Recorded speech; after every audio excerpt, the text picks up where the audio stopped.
Assalamualaikum warahmatullahi wabarakatuh. Selamat siang Ibu Hilmiatus Sahla, KA Prodi Ekonomi Pembangunan.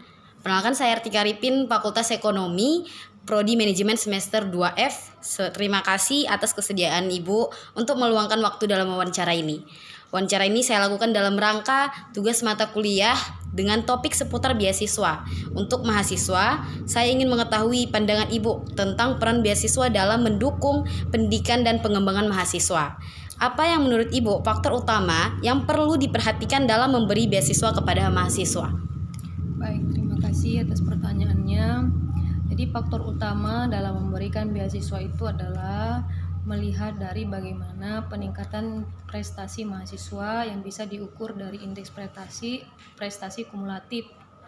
Nah, di dalam penilaiannya itu kita akan melakukan seleksi selanjutnya tergantung dari jenis beasiswa yang mau diberikan. Kalau dari IPK itu biasanya dari prestasi, namun kalau dari beasiswa kurang mampu biasanya langsung terapresiasi daripada kartu Indonesia Pintar. Oke. Yang kedua, apa tantangan terbesar yang dihadapi dalam pengolahan program beasiswa, Ibu? Tantangannya adalah membuat prioritas dalam penentuan standar ya, karena semua mahasiswa pasti maunya dapat beasiswa, tapi harus diperhatikan dari kuota yang diberikan, kemudian standar ukur yang dipakai di Fakultas Ekonomi UNAS seperti yang saya sampaikan lebih dulu tadi. Oke. Bagaimana proses beasiswa di institusi kita, Ibu? Oke, jadi di Universitas Asahan untuk Fakultas Ekonomi dan beberapa fakultas lainnya biasanya sama secara general. Kalau di UNA itu ada beasiswa tahfiz Quran. Itu beasiswa yang diperuntukkan kepada calon maba yang memiliki prestasi tahfiz. Kalau dia bisa 30 juz, maka bisa dapat beasiswa selama 4 tahun masa kuliah atau masa studinya. Namun kalau dia hanya misalnya menggunakan kartu Indonesia Pintar, memiliki akses tersebut, maka dia bisa berpeluang untuk beasiswa kurang mampu atau jalur KIP namanya. Dan terakhir ada beasiswa dari mitra kerjasama dalam lembaga keuangan seperti Bank Sumut ya.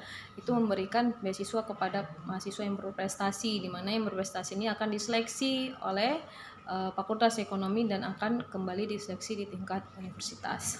Oke. Apakah IPK penting dalam seleksi beasiswa?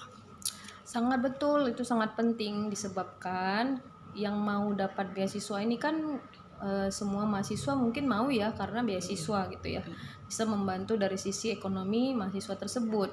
Namun karena adanya kuota, maka indikasi untuk menentukan siapa yang berhak untuk mendapatkan beasiswa itu adalah harus berdasarkan nilai IPK-nya, IPK tertinggi dan faktor-faktor yang lain yang menentukan seperti kehadiran, keaktifan dalam organisasi formal maupun tidak formal.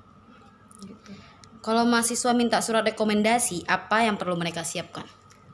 Ketika mahasiswa meminta surat rekomendasi, dilihat rekomendasinya apa. Kalau rekomendasinya itu beasiswa, maka diperhatikan peruntukan dari penyelenggaranya siapa. Itu disiapkan yaitu surat keterangan dari dinas-dinas terkait ya. Kemudian identitasnya seperti surat pernyataan terhadap berkas-berkas dokumen yang mendukung seperti KRS dan KHS, kartu hasil studinya. Oke. Apa saran Ibu bagi mahasiswa semester awal yang ingin dapat beasiswa di masa depan? Harus tetap konsisten dalam meningkatkan prestasinya. Oke. Seberapa penting dukungan dari dosen dalam proses mendapatkan beasiswa? Ya, kalau dibilang penting, sangat penting, karena dosen itu tidak hanya memberikan pengetahuan tetapi sebagai motivator bagaimana mahasiswa itu tergerak hatinya untuk berkontribusi dalam sisi akademik maupun non-akademik agar memperoleh beasiswa dari sisi prestasi. Oke, mungkin sekian sih Bu. Terima kasih banyak Ibu Hilmiatus Sahla, KA Prodi Ekonomi Pembangunan atas waktu dan informasi yang Ibu telah Ibu berikan. Penjelasan Ibu sangat bermanfaat dan membuka wawasan saya tentang beasiswa. Semoga Ibu selalu sehat dan sukses dalam menjalankan aktivitas sehari-hari. Sekali lagi terima kasih Ibu. Wassalamualaikum warahmatullahi wabarakatuh. Selamat siang.